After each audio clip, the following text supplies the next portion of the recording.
I've always just loved the aesthetic of having an army kind of behind you, connecting with them and having that type of energy around you. And my mom started me young. I mean, she basically was a teacher and she had to go back to school to teach. So at like 2, she put the tights on me and said, now go dance. And I haven't stopped since.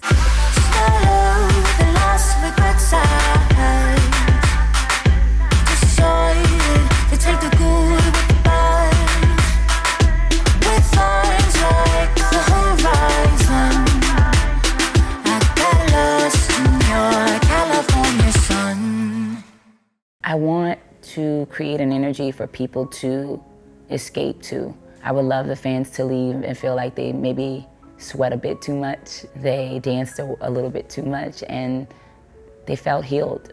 That's all I really want, is kind of, at the end of the day, make them feel like they went to a really fucking kick-ass party. One of my first live shows singing, I was 18 and got the opportunity to open for Anthony Hamilton in New Orleans, and he had no idea who I was. And I had dancers full on, like we were doing full choreography. My dad was playing the keys. We had like a huge band, and he was just like, what is this opening act has all this stuff for?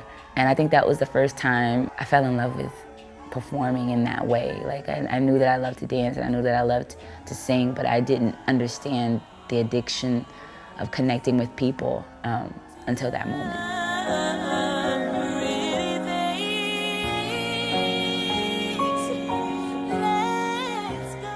My dancers, I feel bad for them. They're not just my dancers, they're also my crew.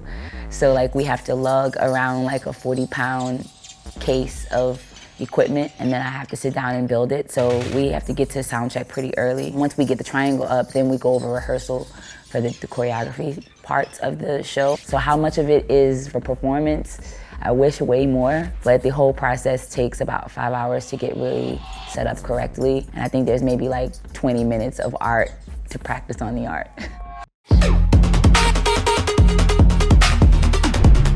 I just love to push the limits on sexuality and art and fashion when I'm on stage. And I do have to dance, so I have to be realistic with what I wear, but I also want to be controversial because I love to push that limit. I'm always thinking, like, before I get on stage, the moment, please don't let my ass pop out. Please don't let my tit come out of my... I always hate saying fans because I just feel like we're so much more than that. It's more like a movement. We started out so small and they're so faithful and we're so loyal to each other, and I'm very lucky to have them.